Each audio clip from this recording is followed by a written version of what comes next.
Station, WTIM. Welcome into the WTIM morning show. You got Tim Zalabak in the station for you all. This is the WTIM information station. Thank you so much to our live stream sponsors, People's Bank and Trust and Landmark of Taylorville. We got someone new in the station with us today. We got Chuck Martin. He's the executive director for the Coal Miners Museum here in Taylorville. You pass it all the time, and we have the brains behind it all here with us. How you doing today, Chuck? Well, I'm very well, thank you, Tim. I appreciate Miller Media giving us a chance to talk about our big party coming up this weekend. Absolutely. Big party coming up this weekend. That's July 29th through the 30th from 1 to 4 p.m. That's on both days. And we're going to talk all about that and the history of the Coal Miners Museum. I don't know about it, so I want to learn about it. I pass it when I come in town. So tell me a little bit about when you guys got your start, how that came to be. Well, Mr. Will Stone is the founder of the museum, and that was 20 years ago in 2003. And he had a vision that it was important to preserve the history and also honor those who worked underground in the coal mining industry, because it was a significant economic engine that helped many of the communities in Christian County grow, not just Christian County, but statewide, nationwide. Coal mining was a big deal. We have 113 years of coal mining history in Christian County. The first mine was started in 1883 in Pana, and the last one closed in 1995 here, Peabody 10, between Pawnee and Kincaid on Route 104. So he had a vision that it's important to preserve that history and share it with as many people as he could. Unfortunately, he couldn't find a permanent home. So 2 years ago, thanks to the generosity of former Taylorville resident, her dad was a coal miner. She purchased the building at 1324 East Park Street in Taylorville for us. We moved away from the square. We had a small spot in the square on the second floor of the dentist office. And it's just been great. And you mentioned driving by. We've got outside illuminated sign now. The building's painted properly. It just looks great. And it is a nice asset for the community. It absolutely is. I had no idea how big coal mining was for the Christian County area, and seems like such a rich history there. And it is, and a lot of people and yourself didn't realize that Peabody number 10 was the largest coal mine in the world for many, many years, and it was a huge endeavor. 91 square miles, over 1,000 men and a few women, not a lot of women employees, but some, and a tremendous production record. So it put unbelievably large amounts of food and on the table for the area residents, and shelter and clothing, and it just raised the middle class, and it's honorable work. I did it during the summertime. I was a college athlete, and I needed a little money in the summertime, but so I'm not a lifetime coal miner. I know enough to be dangerous, I guess, but my dad was a lifetimer, and so many people, that's what they did, and they did it very well, and they deserve as much credit as we can give them. Absolutely. Most people on their summer breaks, when they need extra money, they'll go be a waiter. You chose to be a coal miner. Well, I didn't have a choice. In fact, my dad said, "Hey, I got you a job for the summer, boy. You're going to work underground with me." And I'm thinking, "Oh, great. What did I do wrong here?" But I actually liked it. The money was great, like you said. And the one thing that a lot of people don't realize is I talk about the 3 Ds: dirt, darkness, and danger. And every minute of every day, you're faced with those 3: dirt, darkness, and danger. And you have to be pretty courageous just to go to work and come back the next day and continue on. And so many and thousands of people met that challenge in the right way. And the spirit was strong. And that's what we really want to honor with our museum. Absolutely. And that's amazing. I'm looking forward to seeing all the cool things happening there on July 29th and the 30th. And there are still towns out there right now that are just propped up by the coal industry, and you got coal miners that go down there every day, and they exit the coal mine with a black, completely covered face, and they're dirty, and it was dangerous work. But I mean, this is work that needs to be recognized. Well, energy is critically important. Of course, in Illinois, we have some issues there politically, and I won't get into that. But the coal industry has declined dramatically over the last few years. But the good part about what we're going to do this weekend is we have 3 honored guests as well, if I might bring them up. We're going to honor Mrs. Joanne Stone, that's Will's wife, and his daughter, Mrs. Linda Fleming, and then Mrs. Marcia Banco. They're going to be our honored guests at the event Saturday and Sunday from 1 to 4. And I think it's important to recognize the struggles that some of the ladies experienced as well. We have a section in the Coal Mine Museum called the Coal Miners' Daughters exhibit. And I think people who haven't seen that will be impressed with some of the things that we've done to recognize the female counterparts of the coal mining families. Yeah, absolutely. You can't forget about them. I mean, it Nope. must have, even back then, it must have been a hard occupation to get into. Well, they weren't women. allowed to go underground until 1974 in Illinois. Now, I don't know that that was legal, but it was a practice, and that practice was continued. And in fact, the first female underground coal miner in the state of Illinois is from Taylorville. She's still here, and we have a mannequin in her likeness and her story up on the wall. Yeah, the women suffered along with the men of the families, and it was just a hard life. Yeah, I can't imagine that it was easy over there. Even the ones that were working in the coal mines, that's not an easy life. And the women finally getting able to get in an opportunity there, contributing to the coal mines. And a lot of times that could be the only jobs in an area. It was well paid. The benefits were great. Working conditions were awful. It doesn't matter. Even the easiest job, there weren't very many of those. The working conditions were just awful. But we're looking forward to a big celebration. We have a lot of activities planned, and it's going to be nice. I expect a large turnout both days. That's awesome. That's really awesome. And I'm sure you are excited to get this going. And people want to come out and see what's going on over there. What kind of activities will be going on there? Well, there's a host of things. So I should mention the hostesses. My wife and my daughter are going to be official hostesses. Now, they're going to be augmented in terms of helpers by our 4 grandchildren, ages 9 through 4. So God only knows what might happen with the 4 of them running around, but we'll figure that out. There's going to be a mine rescue seminar both days at 2 p.m. from a former Taylorville native and classmate and close friend, Jim Hurt. He's a mining engineer. So he's coming back from Kentucky to give a half-an-hour seminar on mine rescue techniques. We're going to have a United Mine Workers representative on Saturday, Mr. Steve Earle from Madisonville, Kentucky, attend. Local author and former educator Kevin Corley will be there both days to sell his 6 books. 3 of those are mining novels. And I'm going to sell my 2 books, and we donate the proceeds back to the museum from the sale of those books. We have a Henry Golden Boy rifle raffle, or a $500 cash. We're only going to sell 300 tickets for the rifle raffle. Going to give that away. And we have 52 free door prizes.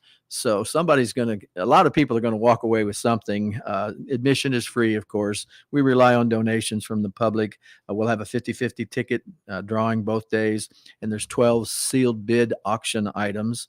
And it's just kind of neat. We commissioned a local high school senior to be. Her name is Lyra Stockin, to paint a picture of a coal miner on a piece of plywood. And we've mounted it, and we've cut out the head of the picture, so you can stick your head through there and get your picture taken to look as if you're a coal miner, which that might be of interest to some people. So that's the newest exhibit. Totally. That's really awesome. Should be fun. It should be a lot of fun. Yeah, unique spot there. Usually you can be the head of like a giraffe or something at the zoo. Now you can be the head of a coal miner. A coal miner called Big John. There you go. Get your picture taken. Become Big John for a second. Yeah, no charge. There you go. Yeah, it's a free exhibit there. Yep. That's really awesome. And you got to commission a Taylorville High School student to do that. She did a really fine job. It's a great work. I mean, she worked really hard getting it done. Her dad cut out the face. He's a custodian at the high school. Dustin's his name, and it's so easy to work with, and very talented young lady. Beautiful. Awesome. Really cool. I'm sitting down with Chuck Martin right now. He's the executive director of the Coal Miners Museum, and they are having their 20th anniversary party here on July 29th and the 30th from 1 to 4 p.m. on both days. We're going to take our first short little break here on the WTIM Morning Show. We will be right back. Your information station, WTIM. Check the markets now on the RFD Radio Network. I'm Jim Taylor. Corn lower, beans higher, wheat double-digit lower. September corn 552 3/4 down 4 3/4. December new crop down 4.5, 560 3/4. March corn 571 down 4.5. August beans 1523 up 7.5. September beans up 6.5, 1457. November new crop 1421 3/4 up 1 3/4. September wheat 737 down 23 1/4. December wheat down 22 1/4, 758.5. August bean meal 459.60 up 580. August bean oil 71.80 down 76 cents. Livestock market August feeders 243.35 up 12 cents. August live cattle down 2 cents, 178.27. August lean hogs 101.15 down 50 cents. Energy market, September crude oil, 79.33, down 30 cents. Jim Taylor, RFD Radio Network. You are not called upon to make funeral arrangements very often. When you are, you want to turn to somebody you trust. This is Mike Masterson with Masterson Funeral Home and Cremation Services, Kincaid. Through the years, we have grown to know the people in our area. Our family has established a reputation for providing beautiful, dignified services. We have provided 3 generations of experience, compassion, and a long-lasting tradition of community service. Let our family serve your family. Masterson Funeral Home and Cremation Services, Kincaid. Keep your health at the top of the list. We know you've got a lot on your mind. Breathe easy. The SIU Center for Family Medicine in Decatur can help and is accepting new patients. Family medicine covers a broad spectrum of care for all ages, all genders, and every kind of disease. They do this with a wide offering of treatments and specialty clinics for all patients. Call 217-824-1134 to schedule your first appointment. Rolling Meadows Senior Living in Taylorville invite you to make their home your home. Become part of the Rolling Meadows family. Applications for residency are now being accepted. Rolling Meadows offers seniors 62 and older a smoke-free facility with round-the-clock maintenance, controlled access, large kitchens with full-size appliances, on-site laundry facilities, complimentary Wi-Fi in common areas, and more. Call 217-287-2450 to schedule an appointment. Rolling Meadows is sponsored by Lutheran Social Services of Illinois and funded through the U.S. Department of Housing and Urban Development and Federal Home Bank of Chicago. Rolling Meadows is an equal housing opportunity provider. Scott Primer here from Locust Grove Church near Assumption. We're spreading the good news of Christ in person and online. Come join our family or watch our video sermon podcast by clicking our icon at TaylorvilleDailyNews.com. Mike Asali here, owner of Schaefer, Perfetti, and Asali Funeral Home, Taylorville's only locally owned and operated funeral home. We honor lives and celebrate memories. Find out all about the services we provide by clicking our icon at TaylorvilleDailyNews.com.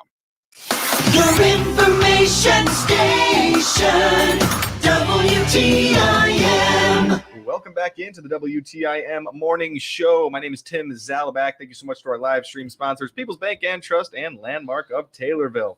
We got Chuck Martin in the studio with us right now. He's the executive director for the Coal Miners Museum. They're having their 20th anniversary party on July 29th and the 30th from 1 to 4 p.m. Come out and enjoy the Coal Miners Museum.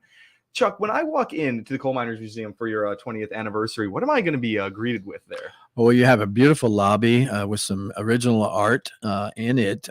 One of the paintings that I point out to everyone is from Taylorville High School graduate, Debbie Norris Fleming. And it's just an iconic painting that she did.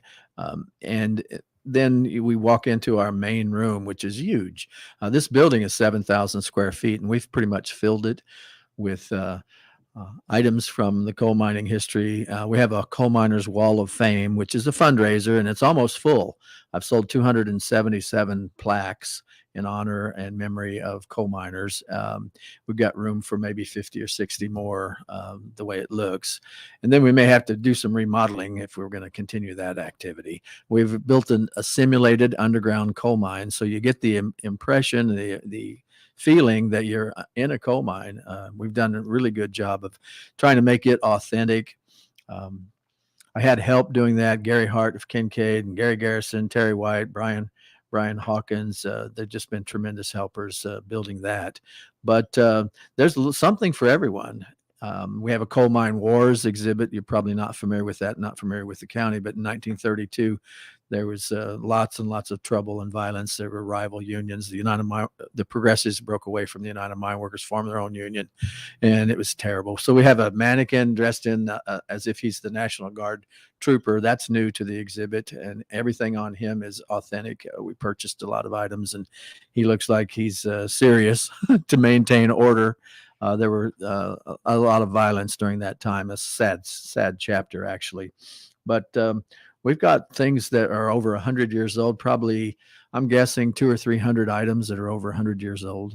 It's just a remarkable place. Yeah, well, it's going to fulfill all of your coal mining museum dreams there. It's got everything you need. And some of your workers might be dressed up like helpers. Something. Yeah, helpers. Nobody gets paid anything at the museum. That's a good thing, in my opinion. We don't want any compensation, and that's why we do what we do. But I've got pledges from Terry White and Gary Garrison and Brian Herman that they'll dress out in their coal mining equipment, tools, etc., their clothing, and roam through the building during the 2 days, answering any questions that anybody might have. They're going to look the part. That's super cool. I don't know if they'll be dirty. I hope not. I hope they don't have any coal dust smeared here and there, but they're good people and they're helping. I was gonna say you might have to get some eye black for around the face to create that, but Yeah. Either way, they're gonna be dressed as a coal miner. Right. That's very cool. It is. Talk to me a little bit about the underground exhibit you have. It is above ground, but it puts you inside a coal mine. Yeah, it sure does. It's dark, but it's indirect lighting, and we start with the turn of the century mining activities. We have lots of photos, pictures on the walls. In fact, the museum itself has over 700 framed pictures on the walls, and we go through and we explain the process of hand drilling into the coal, using the dynamite or black powder to blast the coal, and then shoveling it by hand. We have two mannequins that we call them Mutt and Jeff. Pretty original, right? They're our workers, and they look the part. They're dressed in 1900s clothing and a lot of the small equipment. We don't have a large piece of equipment. And as you turn the corner and continue on, it gets more modern. So we start talking about roof bolting versus timbering. We start talking about loading machines and cutting machines.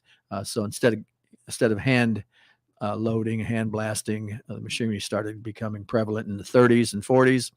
And then we continue on around the corner, and we have a modern miner with a safety lamp and a tamping rod, and he's all decked out in a battery-powered light versus the simple candle on your hat, because the 1900s, that's all they had for illumination. It was awful.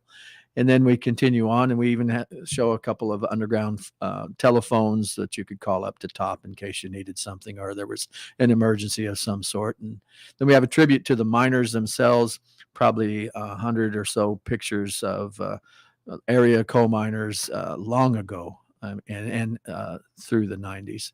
And then we have a tragedies exhibit as well, because unfortunately that goes with the territory. Coal mining was a dangerous, and still is, a dangerous occupation.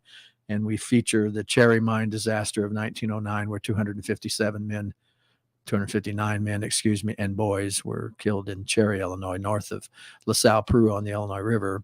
And then, of course, the Mowequa disaster, which is just 20 miles from here in 1932, where 54 men were killed in an explosion Christmas Eve morning in 1932.